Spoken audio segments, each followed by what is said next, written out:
ಮಾನವೀಯ ನೆಲೆಯಲ್ಲಿ ಸಹಾಯ ಮಾಡಲು ಹೋಗಿ ಮಂಗಳೂರಿನ ಜನಪ್ರತಿನಿಧಿಯೊಬ್ಬರು ಪೇಚಿಗೆ ಸಿಲುಕಿದ ಘಟನೆ ಚಿಕ್ಕಮಗಳೂರಿನ ಬಣಕಲ್ ಎಂಬಲ್ಲಿ ನಡೆದಿದೆ. ದಕ್ಷಿಣ ಕನ್ನಡ ಜಿಲ್ಲೆಯ ಮಂಗಳೂರು ತಾಲೂಕು ಪಂಚಾಯತ್ ಅಧ್ಯಕ್ಷ ಮೊಹಮ್ಮದ್ ಮೋನು ಸದ್ಯ ಸಮಸ್ಯೆಯಲ್ಲಿ ಸಿಲುಕಿದಂತವರು ಲಾಕ್ಡೌನ್ ಸಂದರ್ಭದಲ್ಲಿ ಮಗುವೊಂದನ್ನ ಹೆತ್ತವರ ಬಳಿ ಸೇರಿಸಲು ಹೋಗಿ ತಮ್ಮ ಸರ್ಕಾರಿ ವಾಹನವನ್ನೇ ಕಳೆದುಕೊಂಡಿದ್ದಾರೆ. ಹೌದು, ಚಿಕ್ಕಮಗಳೂರಿನಲ್ಲಿ ನೆಲೆಸಿರುವ ದಂಪತಿಗಳ 5 ವರ್ಷದ ಮಗುವೊಂದು ಲಾಕ್ಡೌನ್ನಿಂದಾಗಿ ಮೊದಲು ಮಂಗಳೂರಿನಲ್ಲಿ ತನ್ನ ಸಂಬಂಧಿಕರ ಮನೆಯಲ್ಲಿ ಉಳಿದಿತ್ತು. ಲಾಕ್ಡೌನ್ ಹಿನ್ನೆಲೆ ಮಗು ಕಳೆದ 21 ದಿನಗಳಿಂದ ತನ್ನ ಹೆತ್ತವರ ನೆನೆದು ಮಾನಸಿಕ ಸ್ಥಿತಿಯಲ್ಲಿತ್ತು. ಈ ಮಧ್ಯೆ ಮಂಗಳೂರು ತಾಲೂಕು ಪಂಚಾಯತ್ ಅಧ್ಯಕ್ಷ ಮೊಹಮ್ಮದ್ ಮೋನೂರ್ ಅವರನ್ನ ಸಂಪರ್ಕಿಸಿದ ಕುಟುಂಬ ತನ್ನ ಮಗುವನ್ನ ಹೇಗಾದ್ರೂ ಚಿಕ್ಕಮಗಳೂರು ಮುಟ್ಟಿಸಬೇಕು ಅಂತ ಗೋಗರೆದಿದ್ರು. ಈ ಹಿನ್ನೆಲೆ ಮಾನವೀಯ ನೆಲೆಯಲ್ಲಿ ಮಗುವನ್ನ ಜಿಲ್ಲೆಯ ಗಡಿಭಾಗದ ತನಕ ಕಳುಹಿಸಿಕೊಡುವುದಾಗಿ ಭರವಸೆ ನೀಡಿದ ಹಿನ್ನೆಲೆ ಅಧ್ಯಕ್ಷರು ಮಗುವನ್ನ ಕರೆದುಕೊಂಡು ಹೋಗಿ ಜಿಲ್ಲೆಯ ಗಡಿಭಾಗಕ್ಕೆ ಹೋದಾಗ ಆ ಕಡೆಯಿಂದ ಮಗುವಿನ ಹೆತ್ತವರು ತಾಂತ್ರಿಕ ಕಾರಣಗಳಿಂದ ಬಾರದ ಕಾರಣ ತಾವೇ ಸ್ವತಃ ಮಗುವನ್ನ ಬಿಡಲು ಚಿಕ್ಕಮಗಳೂರು ಜಿಲ್ಲೆಯ ಗಡಿಯನ್ನ ಪ್ರವೇಶಿಸಿದ್ದಾರೆ. ಈ ಸಂದರ್ಭ ಬಣಕಲ್ ವರೆಗೆ ಹೋಗಿ ತಮ್ಮ ಕುಟುಂಬಿಕರ ಮನೆಯಲ್ಲಿ ಮಗುವನ್ನ ಹಾಗೆ ದಿನಸಿಯನ್ನ ಕೊಟ್ಟು ವಾಪಸ್ ಬರುವಾಗ ಯಾರೋ ಅನಾಮಿಕ ನೀಡಿದ ದೂರಿನ ಹಿನ್ನೆಲೆ ಬಣಕಲ್ ಪೊಲೀಸರು ತಡೆದು ಅನುಮತಿ ಇಲ್ಲದೆ ಜಿಲ್ಲೆ ಪ್ರವೇಶಿಸಿದ ಕಾರಣ ಮೋನು ಅವರ ಸರ್ಕಾರಿ ವಾಹನವನ್ನ ವಶಕ್ಕೆ ಪಡೆದು ಪ್ರಕರಣ ದಾಖಲಿಸಿಕೊಂಡಿದ್ದಾರೆ. ಈ ಬಗ್ಗೆ ಮಾತಾಡೋದಕ್ಕೆ ಸ್ವತಃ ಮೊಹಮ್ಮದ್ ಮೋನು ಅವರು ನಮ್ಮ ಜೊತೆ ದೂರವಾಣಿ ಸಂಪರ್ಕದಲ್ಲಿದ್ದಾರೆ. ನಮಸ್ಕಾರ ಮೊಹಮ್ಮದ್ ಮೋನು ಅವ್ರಿಗೆ. ನಮಸ್ಕಾರ.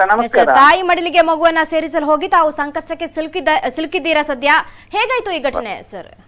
ಈಗ ಮಂಗಳೂರು ತಾಲೂಕಿಗೆ ಒಳಪಟ್ಟ ಅಡ್ಯಾರ್ ಕಣ್ಣೂರ್ ಎಂಬಲ್ಲಿ ಒಂದು ಮಗುವನ್ನು ಅಜ್ಜಿ ಸುಮಾರು 25 ದಿವಸಗಳ ಮುಂಚೆ ಕರ್ಕೊಂಡು ಬಂದಿದ್ರು. ಅಜ್ಜಿ ಬರುವಾಗ ಚಿಕ್ಕಮಗಳೂರಿಂದ ಆ ಮಗುವಿನ ತಂದೆ ಮತ್ತು ತಾಯಿ ಅವರ ಕುಟುಂಬಸ್ಥರು ನನಗೆ ಬಹಳಷ್ಟು ಸಲ ಬೇಡಿಕೆ ಇಟ್ರು, ಈ ಮಗುವನ್ನು ಹೇಗಾದ್ರೂ ಮಾಡಿ, ತಂದೆ ತಾಯಿ ಇರ್ಲಿಲ್ಲ, ಚಿಕ್ಕಮಂಗ್ಳೂರಲ್ಲಿ ತಾಯಿ ಇದ್ದಾರೆ, ಒಂದು ಮುಟ್ಟಿಸಿ ಅಂತ. ನಾನು ಆ ಕುಟುಂಬಕ್ಕೆ ಹಲವಾರು ಬಾಲ ಹೇಳಿದ್ದೇನೆ, ನೀವು ಈಗ ಲಾಕ್ ಡೌನ್ ಇರುವಾಗ ನಮ್ಗೆ ಹೋಗ್ಲಿಕ್ಕೆ ಆಗುದಿಲ್ಲ, ನಮ್ಮ ಏನೇ ಇರ್ಲಿ 14 ತಾರೀಕು ತನಕ ನಮ್ಮ ಸರ್ಕಾರ ಒಂದು ಗಡುವು ಕೊಟ್ಟಿದೆ. ಹಾಗಾಗಿ 14 ತಾರೀಕು ತನಕ ಮಗುವನ್ನು ಹೇಗೋ ಆದ್ರೂ ಅವರ ಮಗುವನ್ನು ನೀವು ಸ್ವಲ್ಪ ಆದಷ್ಟು ಮಗುವನ್ನು ಸ್ವಲ್ಪ ಏನಾದ್ರು ಅವರಿಗೆ ಮಗುಗೆ ಒಂದು ಸಂತೋಷ ಕೊಡುವಂತ ವಾತಾವರಣ ಇಟ್ಟುಕೊಳ್ಳಿ, 14 ತಾರೀಕಿನ ನಂತರ ಏನಾಗ್ತದೆ ನೋಡಿ ನಿಮ್ಗೆ ಮಾಡುವ ಅಂತ. ನಮ್ಮ ಸರ್ಕಾರ 14 ತಾರೀಕು ಲಾಕ್ ಡೌನ್ ಅನ್ನು ಮುಂದುವರಿಸಿದ ಕಾರಣ ಮತ್ತು ಆ ಕುಟುಂಬದವರು ಬಂದು ನನ್ನ ಹತ್ರ ಭಯಂಕರ ಕೂಗಿದ್ರು, ಹೇಗಾದ್ರೂ ಮಾಡಿ ಈ ಮಗುವನ್ನು ಒಂದು ತಕೊಂಡು ಹೋಗಿ, ಮಗುವಿಗೆ ಕ್ರಿಟಿಕಲ್ ಆಗುವ, ಮಗುವನ್ನು ಬೇರೆ ಬೇರೆ ರೀತಿಯಲ್ಲಿ ಆಗುವಂತ ಚಾನ್ಸಸ್ ಉಂಟಂತ ಹೇಳಿದ್ರು. ಅದಕ್ಕೆ ನಾನು 14 ತಾರೀಕಿಗೆ ಲಾಕ್ ಡೌನ್ ಮುಂದುವರಿಸಿದ ಕಾರಣ 14 ತಾರೀಕಿಗೆ ನಾನು ಮತ್ತೆ ನಮ್ಮ ಡ್ರೈವರು ಮತ್ತೆ ಇಬ್ಬರು ನನ್ನ ಸ್ನೇಹಿತರನ್ನು ಆ ಒಂದು ಮಗುವನ್ನು ತಕೊಂಡು ಬೆಳಿಗ್ಗೆ 6 ಗಂಟೆ ಇಲ್ಲಿಂದ ಹೊರಟು ಸುಮಾರು ಗುಂಡ್ಯ ತನಕ ನೀವು ಬರ್ಬೇಕಂತ ಸಹ ನಾನು ಹೇಳಿದ್ದೇನೆ. ಆದ್ರೆ ಗುಂಡ್ಯಕ್ಕೆ ಅವರಿಗೆ ಬರ್ಲಿಕ್ಕೆ ಆಗ್ಲಿಲ್ಲ. ನಮ್ದು ಸರ್ಕಾರ ಗಾಡಿ ಆಗಿದ್ರಿಂದ ಗುಂಡ್ಯ ಮತ್ತೆ ಕೊಟ್ಟಿಗೇರಿ 2 ಗೇಟಿನವರು ಸಹ ನಮ್ಗೆ ಗೌರವ ಕೊಟ್ಟಿದ್ರು, ಪೊಲೀಸ್ನವರು ತುಂಬಾ ಸಹಕಾರ ಕೊಟ್ಟಿದ್ರು. ಹಾಗಾಗಿ ಬನ್ಕಲ್ಗೆ ಹೋಗಿ ಮುಟ್ಟುವಾಗ ಆ ಮಗು ನಮ್ಮ ಆ ಬನ್ಕಲ್ಲಿನ ASI ಮತ್ತೆ ಪೊಲೀಸ್ನವರು ನನ್ನ ಹತ್ರ ರಿಕ್ವೆಸ್ಟ್ ಮಾಡಿದ್ರು, ದಯವಿಟ್ಟು ಅಧ್ಯಕ್ಷರೇ ನೀವು ಹೋಗ್ಬೇಡಿ, ನಮ್ಮ ಚಿಕ್ಕಮಗಳೂರು ಜಿಲ್ಲೆಗೆ ಯಾವುದು ಹೊರಗಿನವರು ಬರ್ಲಿಕ್ಕಿಲ್ಲ ಅಂತ. ಹಾಗೆ ನಾನು ಪೊಲೀಸ್ನವರಿಗೆ ಗೌರವ ಕೊಟ್ಟು ನಾನು ಆ ಮಗುವನ್ನು ಅಲ್ಲಿಂದ ನಾನು ಹಿಂದೆ ತಕೊಂಡು ಬಂದಿದ್ದೇನೆ. ಆದ್ರೆ ನನ್ನ ಮಗುವನ್ನು ಹಿಂದೆ ತಕೊಂಡು ಬಂದ ಕಾರಣಕ್ಕಾಗಿ ನಮ್ಗೆ ನಾನೊಂದು ಮಾನವೀಯ ದೃಷ್ಟಿಯಿಂದ ಅವರಿಗೆ ಹೋದದ್ದು ಹೊರತು ಈ ಲಾಕ್ ಡೌನ್ ಸಂದರ್ಭದಲ್ಲಿ ಖಂಡಿತವಾಗಿ ನಾವು ಮಾಡಬಾರ್ದಿತ್ತು. ಹಾಗಾಗಿ ನಮ್ಮ ದೇಶದ ಗೌರವಾನ್ವಿತ ಪ್ರಧಾನಮಂತ್ರಿಯವರಾದ ನರೇಂದ್ರ ಮೋದಿ ಅವರು ಸಹ ಹೇಳಿದ್ದಾರೆ, ಯಾರಾದ್ರೂ ಸಂಕಟಕ್ಕೆ ಸಿಕ್ಕಿದ್ರೆ ಹತ್ತಿರದಲ್ಲಿ ಏನಾದ್ರೂ ನಿಮ್ಗೆ ಆಗುವಂತ ವ್ಯವಸ್ಥೆಯನ್ನು ಮಾಡಿ ಅಂತ.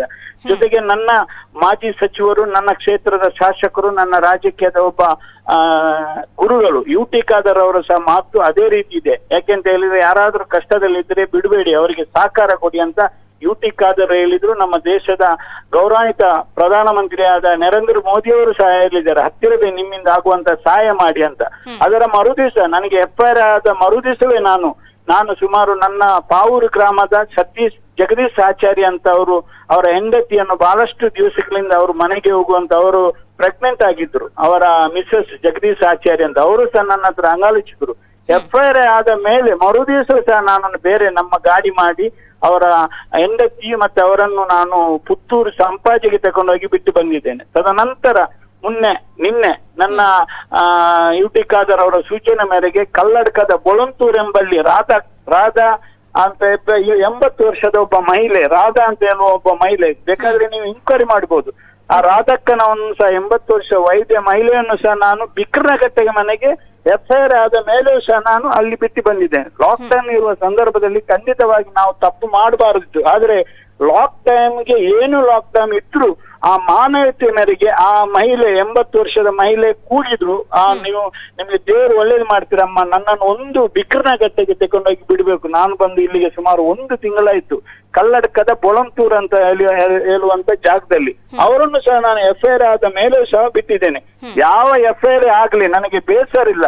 ಮನುಷ್ಯರು ಮಾನವೀಯತೆ ಮುಂದೆ ನನಗೆ ಯಾವ FIR ಆದ್ರೂ ನನಗೆ ಬೇಸರಿಲ್ಲ. ಮಾನವೀಯತೆಯ ಮುಂದೆ ಯಾವ FIR ಆಗ್ಲಿ, ಯಾವ ಲಾಕ್ ಡೌನ್ ನನಗೆ ಅದು ಕಣ್ಣಿಗೆ ಕಂಡೇ ಇಲ್ಲ. ನನಗೆ ಕಂಡದ್ದು ಆ ಕಷ್ಟದ ಸಂದರ್ಭದಲ್ಲಿ ಅವರಿಗೆ ಏನು ಸಹಾಯ ನನ್ನಿಂದ ಆಗ್ಬೇಕು ಅದನ್ನು ಮಾಡಿದ್ದೇನೆ ಹೊರತು ನಾನು ಏನು ತೊಂದರೆ ಕೊಟ್ಟಿಲ್ಲ. ಇನ್ನಾದ್ರೂ ಯಾವುದೇ FIR ಆಗ್ಲಿ ನನ್ನಿಂದ ಆಗುವಂತ ಕೆಲಸಗಳನ್ನು ನಾನು ಖಂಡಿತ ಜನಸಾಮಾನ್ಯರು ಮಾಡ್ಲಿಕ್ಕೆ ಇದೇ ಸಂದರ್ಭದಲ್ಲಿ ಹೇಳುವಂತದ್ದು, ಆ ಒಂದು ದೂರಿನಲ್ಲಿ ದಾಖಲಾಗಿದೆ ನೀವು ತೆರಳಿದಂತಹ ಸಂದರ್ಭ ನಿಮ್ಮ ವಾಹನದಲ್ಲಿ ಬೇರೆ ಯಾರೋ ಇದ್ರು ಅನ್ನೋ ಒಂದು ಅಂಶ ಕೂಡ ದಾಖಲಾಗಿರುವಂತದ್ದು. ಏನಂತೀರಾ ಈ ಬಗ್ಗೆ? ಯಾರಾದ್ರೂ ನಮ್ಮ ಗಾಡಿಯಲ್ಲಿ ನಮ್ಮ ಡ್ರೈವರು ಮತ್ತೆ ಇಬ್ರು 4 ಜನ ಬಿಟ್ಟು ನಾನು ಸೇರಿ 4 ಜನ, ಒಂದು 5 ವರ್ಷದ ಮಗು.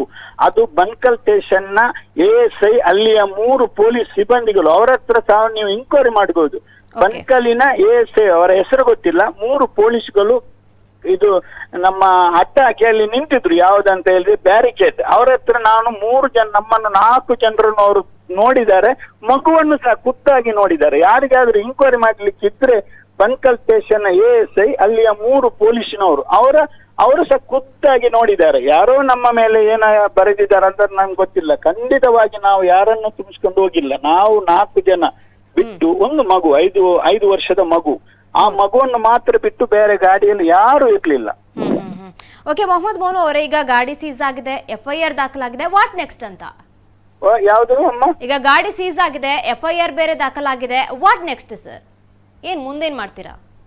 ಮುಂದೆ ಕಾನೂನು ಏನ್ ಹೇಳ್ತದೆ ಅದಕ್ಕೆ ನಾನು ತಲೆ ಬಾಗ್ಲಿಕ್ಕೆ ತಯಾರಾಗಿದ್ದೇನೆ. ಕಾನೂನು ಮುಂದೆ ಏನು ನಮ್ಮ ಸರ್ಕಾರದ ಏನು ಕಾನೂನು ಉಂಟೆ ಆ ಕಾನೂನು ಏನ್ ತೊಂದರೆ, ನನಗೆ ಏನ್ ತೊಂದರೆ ಬಂದರೂ ಪರವಾಗಿಲ್ಲ, ನನ್ನ ಹುದ್ದೆ ಹೋದ್ರೂ ಪರವಾಗಿಲ್ಲ, ನಾನು ನನ್ನ ಮಾನವೀಯತೆ ಏನಿದೆ ಅದನ್ನು ಇನ್ನೂ ಸಹ ಮುಂದುವರಿಸಲಿಕ್ಕೆ ನಾನು ಪ್ರಯತ್ನ ಪಡ್ತೇನೆ. ಜೊತೆಗೆ ನಮ್ಮ ಸರ್ಕಾರ ಆಗ್ಲಿ, ಆಗ ನ್ಯಾಯಾಲಯ ಆಗ್ಲಿ ಅಥವಾ ಪೊಲೀಸಿನವರು, ನಮಗೆ ಬನ್ಕಲ್ ಪೊಲೀಸ್ನವರು ಬಹಳಷ್ಟು ಗೌರವ ಕೊಟ್ಟು ನಮ್ಮನ್ನು ಹಿಂದೆ ಕಲಿಸಿದ್ದಾರೆ, ನನಗೆ ಸಹಕಾರ ಕೊಟ್ಟಿದ್ದಾರೆ. ಅದಕ್ಕೆ ನಾನು ಹೇಳುದು ಇಷ್ಟೇ, ಯಾವುದೇ ಅಂತ ಹೇಳಿದ್ರೆ ಗುಂಡ್ಯಾ ಚೆಕ್ ಪೋಸ್ಟ್ ಅವರಾಗ್ಲಿ, ಕೊಟ್ಟಿಗೆರೆ ಚೆಕ್ ಪೋಸ್ಟ್ ಅಥವಾ ಆ ಬನ್ಕಲ್ ಪೊಲೀಸ್ ಸ್ಟೇಷನ್, ಯಾರಿಗೂ ನನ್ನಿಂದ ತೊಂದರೆ ಆಗ್ಬಾರದು. ನಾನು ಮಾನವೀಯತೆ ಮೇಲಿದ್ದಾರೆ, ಅದಕ್ಕೆ ನನಗೆ ಅವರಿಗೆ ಸಹಕಾರ ಕೊಟ್ಟಿದ್ದಾರೆ. ಅದಕ್ಕಾಗಿ ಆ ಬನ್ಕಲ್ ಪೊಲೀಸ್ನವರಿಗೂ ನಮ್ಮ ಗುಂಡ್ಯಾ ಪೊಲೀಸ್ನವರಿಗೂ ತೊಂದರೆ ಆಗ್ಬಾರದು ಅಂತ ಹೇಳಿ ನನ್ನೊಂದು ಮನವಿ ಅದರ ಜೊತೆಗೆ. ಓಕೆ ಧನ್ಯವಾದಗಳು ಮೊಹಮ್ಮದ್ ಮೋನು ಅವರೇ ನಮ್ಮ ಜೊತೆ. Okay thank you.